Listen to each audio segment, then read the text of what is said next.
Երրորդ կարգի ցորեն էր դիմավորում այրումում Գևորգ Պապոյանը նախորդ շաբաթ։ Հենց գիշերով գնացել էր կայարան գնացքների ֆոնին նկարվել ու պահն անվանել պատմական։ Ես առաջինը կուտեմ այդ ցորենի հացը։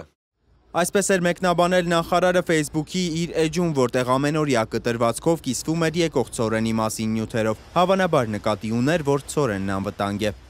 Մենք հիմա Տավուշի մարզի այրում կայարանում ենք, այստեղ է էկոնոմիկայի նախարար Գևորգ Պապոյանը։ Ղազախստանից Ադրբեջանով եկող ցորենն իր հետ բերեց ավելի թեժ թեմա, հացահատիկն ավելի ցածր կարգի է։ Ցորենը մի քանի աստիճանով են դասակարգում, օրինակ առաջին ու երկրորդը բարձր դասի են, երրորդն ու չորրորդը միջին։ Այս վերջինից թե ալյուր, թե անասնակեր են ստանում։ Իդեպ ցորենի մատակարար Պրոդկորպորացիա ազգային ընկերության կառավարիչն էր բացահայտել ցորենի դասը։ Էկոնոմիկայի փոխնախարարը չհերքեցել, որ ցորենն անասնակեր կարող է դառնալ։ Այդպիսի ցորեն էլ է պետք Հայաստանի Հանրապետության ժողովուրդ ջան, ինչ։ Դուք սկզբից ախր այդպես չեք ներկայացրել, հարցը դրանում է։ Նախարարությունը չի ասում։ Ինչ-որ մեկը կարգա ներկայացել մինչև այդ, լուրջ, որտեղ է գրած։ Իհարկե չի ներկայացված։ Ասեն են ցորեն է գալի։ Բայց չեն ասել, որ անասնակեր է։ Ժողովուրդ ջան, բայց իսկ ասել են, որ ուրիշ ցորեն։ Ասել են դիվերսիֆիկացիա է, այլընտրանք է։ Ասել են իսկ այդ ցորենը դիվերսիֆիկացիայի ենթակա չի։ Ցորենը ցորեն չի։ Կենթանին որ ուտում է, հետո մեզ ինչ-որ բան չի տալի։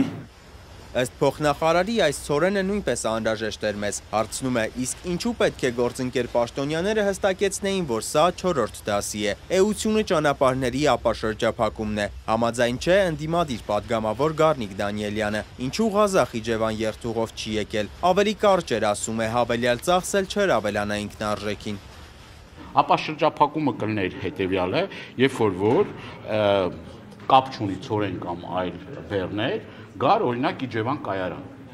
Ես ուզում եմ ձեզ տեղեկացնել, որ sense ուրճացվում է, ասում եմ, գիտեք ինչ, այդ գծերի հետ կապված, երկաթ գծերի հետ կապված, Ղազախ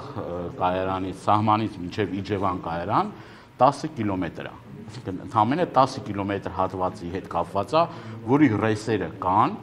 ընդամենը ընթացիկ աշխատանքներ կան, այդ աշխատանքները տանելու դեպքում շատ կարճ ժամանակահատվածում հնարավոր է, որ այդ վագոնները գան եւ Իջևան կայարանում բեռնաթափվեն։ Մյուս պարտիան էլ, որ Ռուսաստանից էր գալիս, էլի Վրաստանով էր եկել։ Այդ հացահատիկն էկոնոմիկայի փոխնախարարի բնորոշմամբ նորմալ ցորեն է։ Իդեպ այսօր Պապոյանն ասել է, որ այն երրորդ կարգի է։ Օրեր առաջ Ռիոփնի հետ զրույցում ալրաղած ընկերություններից մեկից հաստատեցին, որ ցորենը փորձաքննության են ենթարկում, որ ալյուր ստանան։ Ըստ ՊԵԿ-ի այդ կազմակերպությունը ալյուրի արտադրությամբ է զբաղվում։ Նայեցինք օնլայն խանութներում տեսնելու այդ ընկերության արտադրանքը։ Գտանք միայն բարձր կարգի ալյուր։ Այդ դեպքում հարց է առաջանում. ինչպես է հնարավոր միջին դասի ցորենից ստանալ բարձր դասի ալյուր։ Սիմոն Հովանեսյան, Reopen Media։